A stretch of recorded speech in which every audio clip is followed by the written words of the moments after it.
오늘은 방금 말씀드린 것처럼 한 해의 절반을 우리에게 좋은 것으로 채워주시고 오늘 이 자리까지 인도하여 주신 하나님께 감사드리는 맥주 감사 주일입니다. 이 맥주 감사 주일은 출애굽기 23장 16절에 보면은 맥주절을 지키라 이렇게 분명히 하나님께서 명령해요. 그 말씀에 따라서 한 해 동안 이제 수고하고 그래서 곡식을 거둬들인 것 이제 주로 이제 보리나 밀이죠. 그래서 맥주라고 그러는 거예요. 보리나 밀, 첫 이삭을 하나님께 드리면서 하나님 감사합니다. 감사의 예물을 드리고 하나님께 경배드리고 예배드리는 것을 이제 이렇게 기념하는, 그래서 그것을 이제 맥주 감사 주일 예배다 이렇게 이제 해서 교회마다 이 절기를 지켜오고 있습니다. 구약에서는 이제 율법이고 또 오늘 우리에게는 감사의 예배로 하나님께 드리는 거죠. 그래서 이 한 해의 절반이 지나간 시점을 우리가 참 돌아보면은 그죠? 벌써 6개월이 지났나 하는 사람들도 있고, 야 6개월 동안 참 하나님께서 많은 것으로 채워주셨다 라고 생각하는 분들도 계실 것이고, 또 어떤 분들은 마음에 드는 일도 있었지만 또 마음에 들지 않은 일도 있을 것 같아요. 그죠? 힘들고 어려운 일들도 있지 않았겠습니까? 하지만 오늘 우리는 여전히 이 자리에 살아서 호흡하며 하나님께 감사의 예배를 드리고 있습니다. 이것이 가장 큰 은혜가 아니고 무엇이겠습니까? 이것이 가장 큰 감사인 줄로 믿습니다. 이 자리에 나오고 싶어도 나오지 못할 수도 있고요, 이 자리에 나오고 싶어도 나오지 못할 때가 올 수도 있어요. 그러나 오늘 우리는 이 자리에 나와서 하나님께 예배드리고 있음에 우리가 또 감사할 수 있어야 한다라는 겁니다. 그래서 비록 힘든 일이 있었을지라도 그래도 그것을 통해 하나님께 더 간절히 기도할 수 있었음에 감사하고, 그래서 남은 6개월 동안은 더 많은 감사 위에 또 감사, 그 감사 위에 또 다른 감사가 넘쳐나서 저와 여러분의 삶 속에 오늘 본문 말씀처럼 7절 말씀처럼 감사함이 넘치게 되는 그런 우리의 모든 삶이 될 수 있기를 간절히 축원드립니다. 오늘 본문은 사도 바울이 감옥에 갇힌 상태에서 이제 골로새 교회 편지하는 내용의 일부 내용이에요. 그래서 당시 골로새 교회는 오늘 이제 강조됐지만 이단 때문에 상당히 이제 골머리를 앓고 있었던 상황이었어요. 그래서 사도 바울은 이제 편지를 보내면서 이런 모든 이단들을 조심하고 오직 그리스도 예수 안에서 감사함을 넘치게 하는 삶을 살아라, 이것을 이제 권면하고 있는 거죠. 그래서 사도 바울은요, 이 자기가 지금 감옥에 갇혀 있는 상태잖아요. 그 받는 고난을 그리스도 교회 골로새 교회를 위해서 오히려 기뻐한다라고 그렇게 이제 고백하고 있어요. 오늘 보면 우리가 읽은 본문에는 나와 있지 않지만 1장에 보면은 그 내용이 나와 있죠. 그래서 자기의 육체에 그리스도의 남은 고난을 채우고 있다, 이렇게 이제 그는 또 고백합니다. 이제 자기 육체에 그리스도의 남은 고난을 채운다. 이거는 그리스도께서 힘이 없거나 능력이 없어서 고난을 다 못 받은 것이 아니라 그리스도께서 받으신 고난처럼 우리도 오늘 우리는 예수님의 그 고난의 길, 십자가의 길을 걸어가야 된다는 것을 은유적으로 표현하고 비유하는 말씀인 겁니다. 오늘 우리도 마찬가지잖아요. 우리가 예수님 믿었기 때문에 애매하게 고난 당할 때가 있어요. 예수님 믿는다는 이유로 억울하게 또 피해를 당할 때도 있어요. 또 내 주장 옳게 펼지 못할 때도 있습니다. 내 것 막 고집하지 못할 때도 있습니다. 예수 믿는다는 이유로. 그렇기 때문에 이런 고난을 우리는 예수 그리스도의 남은 고난이라고 사도 바울은 이렇게 표현하고 있는 거예요. 예수님께서 우리에게 남겨놓은 고난의 길이다. 그러나 이 고난은 고난으로 끝나는 것이 아니라 어떻습니까? 그 마지막에는 영광의 면류관이 우리를 기다리고 있다는 것을 또한 믿으시고, 그러므로 우리는 감사함으로 고난도 잘 받아서 그것을 오히려 복의 통로로 변화시킬 수 있기를 간절히 축원드립니다. 그래서 사도 바울은요, 이 그리스도께서 하나님의 비밀이라고 이제 골로새 교회에 이렇게 소개하고 있어요. 너무 힘들어하니까 교회가 하나님의 비밀인 그리스도가 있다. 그래서 그 그리스도 안에 있는 모든 지혜와 지식의 보화를 너희들이 다 받아라. 이것을 이제 명령하고 있는 거죠. 3절에 보면 그렇게 말씀하고 있어요. 그 안에는 지혜와 지식의 모든 보화가 감추어져 있다. 그래서 이 지혜와 지식의 모든 보화를 너희들이 누리라, 이것을 사도 바울은 권면하고 있다라고 볼 수가 있는 거죠. 오늘 우리도 그리스도 안에 있는 지혜와 지식의 보화를 우리가 누리고 그것을 우리가 받기 위해서 이 자리에 앉아 있는 겁니다. 그리스도 안에 있는 모든 지혜와 지식의 보화, 그럼 도대체 이거는 무엇이냐? 여러분 무엇이라고 생각하세요? 이것은 바로 실제로 보물이나 보석이 아니라 하나님께서 우리가 예수님을 믿음으로 말미암아 우리에게 주시는 구원의 은혜를 의미하는 것입니다. 그래서 이 구원의 은혜를 누리라는 겁니다.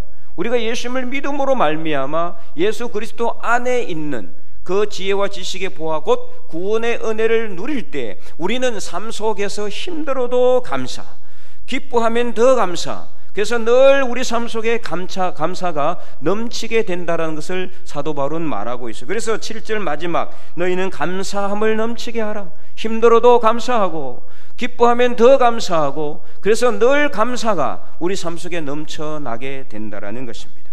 그래서 이렇게 우리가 하나님의 비밀인 그리스도를 깨닫고, 그래서 그 안에 있는 지혜와 지식의 모든 보화 곧 구원의 은혜를 풍성하게 누리기 위해서는 어떻게 해야 되느냐? 사도 바울은 오늘 본문에 세 가지를 우리에게 권면하고 있는데요. 첫 번째는 예수님의 영성을 본받아서 실천하는 삶을 살아야 합니다. 자, 6절 말씀을 보시기 바랍니다. 6절 말씀에 보면은 그러므로 너희가 그리스도 예수를 주로 받았으니 그 안에서 행하되 라고 말씀하고 있어요. 예수님을 주로 받았다는 것은 예수님을 그리스도로 영접했다. 다시 말해서 그리스도는 메시아란 뜻이에요. 메시아는 나의 삶의 주인이란 뜻입니다. 그러니까 예수님을 내 삶의 주인으로 내가 믿고 내가 영접하는 것이에요. 예수님을 내 삶의 구주로 영접하는 거예요. 그냥 예수님을 내 삶의 선생님이 아니라 나의 삶의 주인이요, 내 삶의 주관자요. 그래서 예수님이 내 삶의 모든 것을 주관하시는 분으로 그렇게 믿을 때 우리는 예수 그리스도 안에 있는 모든 지혜와 지식의 보화를 하나씩 하나씩 발견해 가게 된다. 구원의 은혜를 조금씩 누려가게 된다는 것을 말하고 있는 거예요. 그래서 예수 그리스도를 주로 받았으니 그 안에서 행하는 삶을 살아라, 이렇게 말씀하고 있는 거죠. 그 안에서 행한다라는 것은 무슨 뜻일까요? 이게 바로 우리가 지금까지 계속 수요 예배 때 제가 강조한 예수 그리스도의 영성, 예수 그리스도의 영성을 본받는 삶이에요. 그 안에서 행하는 것, 예수님 안에서 행하는 것, 즉 예수님처럼 사는 거예요. 예수님께서 하시는 것 우리가 그대로 본받는 거예요. 우리가 그대로 따라가는 거예요. 예수님께서 이렇게 하셨으면 우리도 그렇게 하고, 예수님께서 이렇게 하셨으면 우리도 그렇게 하는 거예요. 이게 바로 예수님의 영성을 본받아 실천하는 삶이다.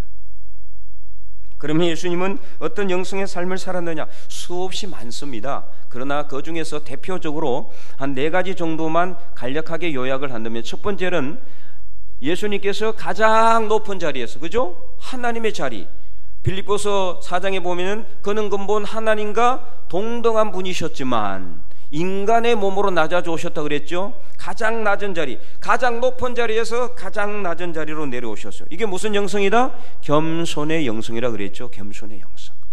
항상 나보다 남을 더 낮게 여기고 나를 항상 낮추는 거예요. 그래서 우리는 낮은 자리로 내려갈 때에 비로소 거기서 예수님을 만나게 되는 겁니다. 높은 자리에 안 계십니다. 예수님은 가장 낮은 자리로 내려오셨습니다. 가장 낮은 비천한 인간의 자리로 낮아서, 그것도 말구유까지 낮아져 내려오셨습니다. 그러므로 우리도 낮은 자리로 내려갈 때 내가 내 자신을 내려놓고 헌신하고 섬기고 희생하는 삶을 살 때, 그때 우리는 낮은 자리에 계시는 예수님을 만나게 되는 겁니다. 그 자리에서 우리는 예수님을 우리가 본받게 되고 예수님을 우리가 만나게 된다는 것을 말하고 있는 거예요. 그래서 겸손의 영성을 우리는 본받아야 된다. 두 번째는, 그래서 예수님께서 가장 낮은 자리로 내려오셔서 어떤 삶을 살았습니까? 제자들의 발을 씻기고 사람들에게 또 귀신을 물리쳐 주시고 병을 고치시고 모든 사람들을 섬기는 삶을 살았어요. 그래서 두 번째는 섬김의 영성, 섬김의 영성입니다. 그래서 오늘 우리도 예수님처럼 살아야 되는 거예요. 내 주변에 힘들고 어려운 사람들 그냥 내버려 두지 마시고 그들을 도와주시는 거예요. 봉사하고 그들에게 필요한 것을 공급해주고 그들 위로해주고 힘들면 손잡아드리고 또 기도해드리는 섬김의 영성을 우리도 본받아서 실천해야 된다. 세 번째는, 그러면서 예수님께서는 그것으로 끝냈습니까? 아니죠. 이 마을 저 마을 온 곳으로 다니면서 뭘 전했어요? 복음을 전했다. 그래서 전도의 영성입니다. 전도의 영성. 내가 이를 위하여 왔나니, 복음 전하기 위해서 왔나니 다른 마을로도 가자. 예수님께서 그렇게 말씀하셨잖아요. 마가복음에 내가 이를 위해서 전도하기 위해서 왔다 그랬어요, 예수님께서. 그래서 계속해서 복음을 전했어요. 하나님 나라 비밀을 전했어요. 그래서 우리도 오늘 전도해야 됩니다.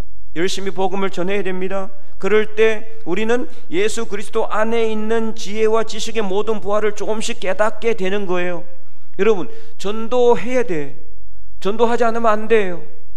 지금 우리는 올 상반기 동안 새가족 등록이 너무나 저조해요. 작년에 비해서, 재작년에 비해서 전도 안 한다는 소리예요. 힘들지만, 비록 시간이 없지만, 바쁠지라도, 피곤해도 복음 전해야 됩니다. 이것만이 우리가 살 길이요. 이것을 해야 어떻게 된다? 예수 그리스도 안에 있는 지혜와 지식의 모든 부와 곧 구원의 은혜를 우리가 누릴 수 있는 거예요. 그렇잖아요? 내가 복음 전하려면 내가 내 안에 뭐가 있어야 돼요? 구원의 은혜가 있어야 복음을 전하죠. 구원의 은혜가 없으면 내 복음 전할 수 있어요? 힘들어요.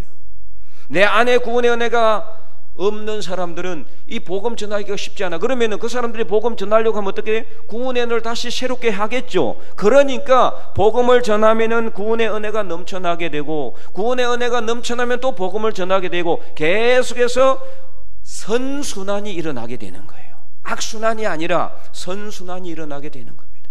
그래서 여러분들 복음 열심히 전해서 그리스도 안에 있는 지혜와 지식의 모든 부활을 다 누릴 수 있기를 간절히 소망합니다. 네 번째는, 마지막으로 예수님께서는 십자가에 못 박혀 돌아가심으로 희생과 헌신의 영성을 우리에게 보여주셨습니다. 그래서 오늘 우리도 희생할 수 있어야 됩니다. 양보할 수 있어야 됩니다. 내 것만 자꾸 우기고 내 것만 자꾸 고집하면은 절대로 예수 그리스도 안에 있는 구원의 은혜 누릴 수도 없고 다 바닥나게 될 수밖에 없어요. 그렇잖아요? 예수 믿는다고 하면서 자기 것 주장하고 자기 것 고집하고 자기만 옳다 여기고 자기 것만 욕심내고 그렇게 살아가면은 안 믿는 세상 사람들이 뭐라고 생각하겠습니까?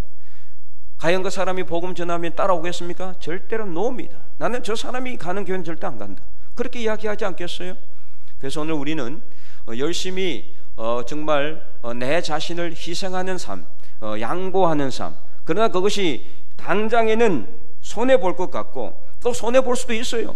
저 질 것 같고 질 수도 있어요. 그러나 나중에는 이기는 길이요 승리하는 길임을 여러분 믿으시기 바랍니다. 누가 이것을 보여주셨어요? 예수님이 보여주셨잖아요. 예수님이 힘이 없어서 군병들에게 잡히고, 힘이 없어서 채찍질 당하시고, 힘이 없어서 욕 당하시고, 힘이 없어서 침뱉음을 당하시지 않았지 않습니까? 힘이 없어서 그런 게 아니에요. 당장은 예수님께서 져 주셨습니다. 당장은 손해보셨지만, 그러나 나중에 십자가에 못 박혀 돌아가신 후에 3일 만에 죽은 근세를 이기시고 살아나심으로 모든 사탄 마귀를 이기고 죽은 근세를 이기시고 살아나셨잖아요. 우리도 마찬가지. 당장은 내가 손해볼지 모르지만, 당장은 내가 나에게 피해가 있을지 모르지만 결국에는 그 길이 승리하는 길이요 이기는 길이라는 것을 깨닫고 세상 속에서 여러분들이 희생과 헌신의 영성을 실천해서 예수 그리스도 안에 있는 구원의 은혜를 날마다 날마다 새롭게 하고 풍성하게 누릴 수 있기를 간절히 소망합니다.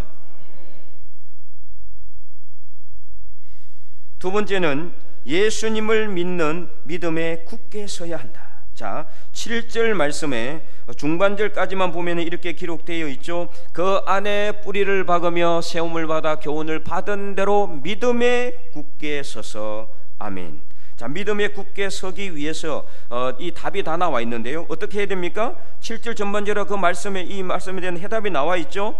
우리가 믿음에 굳게 서기 위해서는 어떻게 해야 된다? 7절 전반절 다시 보면은 그 안에 뿌리를 박으며 세움을 받아 교훈을 받은 대로, 이렇게 이 답이 나와 있어요. 첫 번째는, 두 번째, 우리가 예수 그리스도를 믿는 믿음에 굳게 서기 위해서는 어떻게 되느냐? 첫째는 그 안에 뿌리를 박아 세움을 받아야 된다. 뿌리를 박으며 시험을 받는다라는 것은 우리가 예수님을 믿는 믿음 안에 서는 것을 말해요.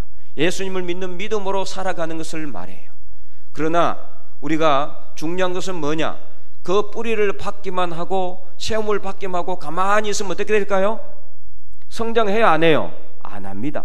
그 다음에 두 번째, 그러면 어떻게 된다? 교훈을 받아야 된다. 교훈은 뭐예요? 하나님의 말씀을 받아서 성장해야 뿌리가 그냥 더 깊이 내려가고 단단하게 박혀서 어떠한 강풍이 몰려와도 흔들리지 않고 요동하지 않게 되는 겁니다. 나는 예수 믿었으니까 이제는 아무 문제 없다. 이제는 뭐 사탄마귀 쳐들어오고 이제 뭐 어떤 세상 유혹이 들어와도 나는 안 무너진다. 그럴까요? 과연? 절대로 그렇지 않습니다, 여러분. 이단에 빠져가는 사람들이요, 지금까지 통계를 보면은 안 믿는 사람들이 아니라 어떤 사람들이 더 많다? 예수님 믿는 기성교인들이 더 많아요. 이유가 뭐예요? 예수님 믿는 믿음은 있는데 뿌리를 더 깊이 내리지 못했기 때문이에요. 뿌리를 더 깊이 내려야 어떠한 유혹이 몰려와도 누가 나를 건드려도 절대로 흔들리지 않는 그런 단단한 믿음의 사람이 될 수 있는데, 예수님 믿고 그 다음부터 그냥 아무것도 안 하는, 기도도 하지 않고 예배도 사모하지 않고 전도도 안 하고 겸손의 영성, 예수님의 실천의 영성, 희생의 영성, 전도의 영성 아무것도 실천하지 않는 거예요. 그럼 어떻게 돼요? 그 믿음은 금세 바닥납니다. 여러분, 이 믿음이라는 것은요, 매일매일 투쟁해야 돼요. 안 그러면 절대 성장하지 않아요. 내가 예수 믿었으면 죽을 때까지 아무 문제 없다. 천만의 말씀입니다. 두렵고 떨림으로 너희 구원을 이루라고 그렇게 명령한 사도 바울처럼 예수님께서도 마태복음 7장에 뭐라고 그랬어요? 나더러 주여 주여 하는 자마다 다 천국에 들어갈 것이 아니요 하나님 아버지 뜻대로 행하는 자라야 들어간다 그랬어요. 말씀대로 행하는 삶, 말씀을 우리가 받아서 말씀대로 행하는 삶을 살아야 믿음이 더 단단하게 박히게 되는 거예요. 그나마 그렇게 하지도 않았는데 오늘 여러분들이 이 자리에 앉아 있는 것은 은혜입니다. 그야말로. 난 아무것도 안 했는데요, 그래도 지금 아무 문제 없던데요. 여러분, 평생 그렇게 될 거라고 절대로 장담하지 마세요. 나는 말씀도 안 읽었고 기도도 잘 안 하고 예배도 뭐 주일 예배만 한 번씩 왔다 갔다 하는데도 아무 문제 없던데, 여러분 정말 그거는 정말 하나님의 은혜입니다. 하나님의 은혜. 다른 걸로는 설명할 길이 없는 거예요. 언제 사탄 마귀가 우는 사자같이 어르렁거리며 여러분을 이 호심탐탐 노리겠는데 여러분 공격할지 아무도 모르는 거예요. 중직자들도 나가 떨어지는 판에 여러분들이야 어떻겠습니까? 그렇기 때문에 이제라도 여러분 어떻게 하셔야 돼요? 말씀으로 여러분의 그 예수님을 믿는 믿음이 더 뿌리가 박히고 더 성장해서 단단하게 성장해서 어떤 강풍이 몰려와도 흔들리지 않는 믿음의 거목들이 다 될 수 있기를 간절히 축원드립니다. 자, 세 번째는 어떤 삶을 살아야 되냐? 감사가 넘치는 삶을 살아야 한다. 오늘 본문 7절 후반절 우리 다 함께 한번 큰 목소리로 읽어볼까요? 7절 후반절 시작. 감사함을 넘치게 하라. 아멘. 오늘 설교의 핵심 주제이기도 합니다. 그래서 참으로 감사라는 것은 어때요? 절망을 소망으로, 죽음을 다시 살리는 길로, 그죠? 실패를 성공으로 이끄는 기적의 문이라는 것을 여러분 분명히 믿으시기 바랍니다. 감사하면 모든 것이 다 해결돼요. 그렇잖아요? 감사하면은요, 안 되는 일도 되게 돼 있어요. 아무리 힘든 일이 있어도 절대 얼굴 찡그리지 않아요. 아무리 고통이 있고 슬픔이 있고 눈물이 있어도 감사하게 되면은 이거 다 커버하고도 남는, 다 듣고도 남는 놀라운 기적의 문이 바로 감사예요. 감사. 그래서 여러분 힘들어도 감사하시기 바랍니다. 기뻐할 때는 어떻게 해요? 더 감사해야 돼요. 더 감사. 그래서 성경에는요, 감사한 사람들 결국에는 다 하나님의 복을 풍성하게 받아 누리게 된다는 것을 알 수가 있다. 물론 우리가 살다 보면은 힘든 일도 많아요. 그래서 시편 90편 10절에 보면은 모세가 기도했죠. 뭐라 기도했습니까? 우리의 연소가 70이요 강건하면 80이라도 그 연소의 자랑이 뭐밖에 없다? 수고와 슬픔밖에 없다 그랬어요. 예수님 없이 살아가는 삶은 정말 그런 것 같아요. 그죠? 연수의 자랑, 즉 내 인생을 자랑하려고 딱 보니까 이게 별로 좋은 일은 없고 수고한 일과 슬픔밖에 없더라는 거예요. 이 세상 삶이 그래요. 그래서 무슨 말이 나왔습니까? 인생 무상이란 말이 나왔어요. 그래서 이 전도서를 읽어보면 인생 무상을 막 느끼게 돼 있죠. 헛되니 모든 것이 헛되다. 사람이 해 아래서 수고하는 모든 수고가 다 어떤 것이다? 헛되다. 그래서 사람이 모든 것을 하는 거 다 바람을 잡는 것 같아서. 여러분 바람 잡을 수 있는 분이 있어요? 없어요. 그러니까 못 잡는 것을 잡는 것, 이게 평생도록 수고하고 슬퍼하는 일, 이게 인생이란 인생. 근데 이런 인생은 어떤 삶 가운데서 이렇게 이런 일이 일어난단 말이에요? 예수님이 없는 삶, 하나님을 믿지 않는 삶, 그런 삶 속에서는 인생 무상이에요. 헛된 거예요. 아무리 기쁜 일이 있어도요, 잠시요, 잠시. 아주 일시적이에요. 그 기쁨이 오래 가지 않아요. 즐거운 일도 마찬가지. 조금 즐거운 일이 있다가도 또 힘들고 어려운 일이 막 닥쳐와요. 그렇기 때문에 이 세상에서의 삶은 정말 수고와 슬픔밖에 없지만, 그러나 예수 그리스도 안에 있으면 어떻게 됩니까? 힘든 일도 감사하게 돼 있어요. 기쁜 일은 더 감사하게 돼 있어요. 그래서 감사 위에 감사가 넘쳐나게 되는 줄 믿으시기 바랍니다. 그래서 감사는 하나님을 영화롭게 하는 최고의 재물이다. 여러분들이 오늘 주일 예배 여러분 헌금을 드렸잖아요. 당연히 우리 맥주 감사 헌금을 드림으로 인해서 감사하지만은 그 위에 더 중요한 재물이 뭐냐? 바로 감사임을 믿으시기 바랍니다. 그래서 시편 50편 23절에 보면은 이렇게 기록하고 있습니다.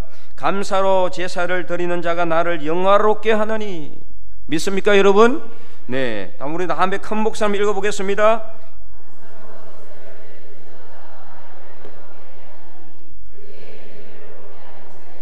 내가 하나님의 구원을 보이리라. 아멘. 감사로 제사를 드린 자가 하나님을 영화롭게 한다. 우리가 하나님께 오늘 영광 드리기 위해서 왔는데 여러분들이 헌금을 많이 드렸지만 감사를 안 드렸다. 그런 거 하나님은 안 받으시는 거예요. 항상 여러분이 헌금을 할 때, 제물을 드릴 때, 예물을 때 뭘 더 얹어 드려야 된다? 감사가 먼저 있어야 돼요. 감사가 있어야 돼요. 감사를 하나님께 드릴 때 이것이 하나님을 영화롭게 하고 하나님을 영광스럽게 하는 제물이라는 것을 우리가 알아야 된다. 그렇기 때문에 하나님께서 기뻐하시는 것이 항소도 아니고 천천의 순양이나 만만의 강물 같은 기름이 절대로 아니다. 무엇이냐? 바로 감사다. 그래서 시편 69편 30절에서 31절에 보면은 이렇게 기록하고 있습니다. 우리 잠깐 읽어볼까요? 내가 노래로 하나님의 이름을 찬송하며 감사함으로 하나님을 위대하시다 하리니 이것이 소 곧 뿔과 굽이 있는 항소를 드림보다 여호와를 더욱 기쁘시게 함이 될 것이라. 아멘. 믿습니까 여러분? 감사로 감사하며 찬송을 하는 것이, 감사 찬송을 하는 것이, 감사로 제사를 드리는 것이, 감사로 하나님께 예배로 드리는 것이 하나님께 항소를 드리는 것보다 더 하나님을 기쁘시게 한다. 그러면 과연 하나님이 항소를 싫어하실까? 여러분 어떻게 생각합니까? 하나님은 항소를 싫어한다고 그래가지고 하나님께 항소를 나는 안 드리겠다, 이것은 아닙니다. 여기서 말하는 항소를 드림보다라는 말은 아무 감사 없이, 아무런 마음의 준비도 없이, 마음의 진심도 없이 형식적으로 드리는 예물을 의미하는 거예요. 여기서 말하는 항소는 형식적으로 드리는 예물, 남이 하니까 나도 어쩔 수 없이 하는, 그래서 내 마음에 정말 진심도 없이 드리는 그런 예물은 하나님이 기뻐하시지 않는다. 어떤 예물을 하나님 기뻐하신다? 감사로 드리는 예물. 그래서 여러분이 드리는 예물 위에 항상 뭘 올려드리라? 감사를 올려드려야 돼요. 그래서 감사를 올려드릴 때 하나님이 진정으로 기뻐하시는 예배가 되는 줄로 믿으시기 바랍니다. 특별히 여러분 감사하기 힘들 때도 여러분 감사해야 돼요. 여러분 감사는 안 믿는 사람들도 다 해요. 그렇죠? 감사한 일이 생겨가지고 하나님께 감사하는 거, 이 기본이에요. 기본. 그렇잖아요. 안 믿는 사람들이 우리보다 더 많이 합니다 사실은. 그럼 우리는 어떻게 해야 돼요? 믿는 사람임에도 불구하고 감사할 수 있을 때도 감사하지 않는다면 이건 정말 잘못된 일이에요. 그래서 여러분 감사가 늘 넘쳐나야 돼요.